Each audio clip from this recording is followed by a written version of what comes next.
This is Christa, And this is Al. and this is your Lightbulb moment.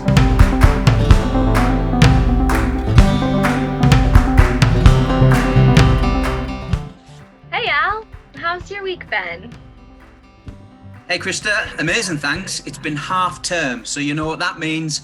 No homeschool, no home learning. Woo! Hey Al, I thought you were supposed to be a parent. Yeah, I am. You know, I've got 4 kids, Amy, Samuel, Jude, and Cara. So I thought you were supposed to be all, learning is so important. Do your schoolwork or there's no screen time. Well, of course you have to say that as a parent, don't you? Because it's in the parenting rules. But home learning is quite difficult. It's hard for the kids, but you know what? It's also pretty tough for the parents too. Yeah, it is amazing though, isn't it? What, homeschooling? Not really, Christa. No, I mean, just learning in general. Did you know that the brain is basically just a place where electricity and chemicals get sent as messages? How crazy is that? I mean, I know so many things, like I can move and jump and do cartwheels. Well, I'm still working on the cartwheel. Me too. But all of that is just electricity and chemicals in our brain. What, really? Yeah, look at this. Skull. Have you ever asked yourself why we breathe without realizing it, or why we remember our way to school without having to think about it? Our brain is in charge of coordinating all the vital functions of our body, making sense of what is happening around us. The brain receives signals from the outside world and sends messages to the different parts of the body so that they respond adequately. Both hemispheres consist of 4 lobes: frontal, parietal, temporal, and occipital. Each one carries out different brain functions. The frontal lobe is in charge of planning our actions and controlling emotion. The parietal lobe is in charge of giving meaning to the information received by the senses. The temporal lobe is in charge of functions related to memory and face recognition. And the occipital lobe is in charge of processing visual information. You can tell that our brain is a very important organ, and for this reason, we should look after it. Wow, that is just crazy.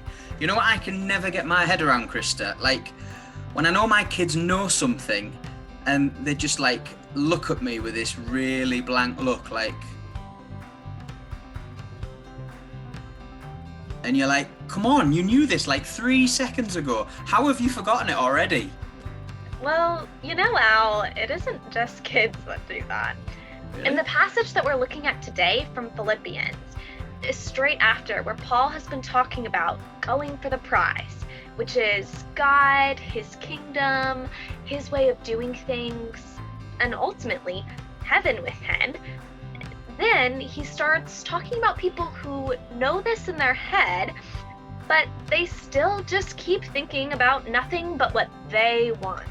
How to eat more nice food, how to get more stuff, and they are not focused on Jesus, telling people about him, or having a friendship with him. It's like they know it all in their heads, but when God says, come on, how are we supposed to be living? They just go, Yeah, I guess you're right. You know, like how many Sundays do we listen to things in the service or watch the Lightbulb moment and even do the discussion bit at the end? You know, like that bit where Becca says, hey guys, it's time for your discussion. Grab a parent and let's get thinking. You know, that bit? And then the very next minute, we're like annoying our brothers and sisters and we're too busy playing football to tell people that Jesus cares about them. I know. To be honest, I can be guilty of that sometimes too. You know, I guess it's a good idea just to stop every now and then, to ask, what did I learn in Spark? Or what did I read in the Bible? And am I doing it? Am I loving God with all my... What were the actions again? Oh yeah, so we had heart, we had soul, and mind. Yeah, Matthew 22 verse 37. You know, Christa, we talked last week about how we never stop learning, never stop becoming more like Jesus. You know, I think we do often kind of forget what we've already learned, but God is always right there, cheering us on. He wants us to keep running towards the goal to win the prize, and He is ready to help us to do that. Isn't that amazing? Okay, guys, we have just one discussion point for you this week, and that is, have you talked about changing anything after our light bulb moments recently? And if so, have you actually made a change?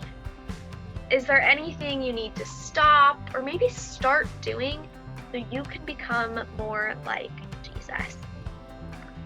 Thanks so much, and we will see you next week. Bye.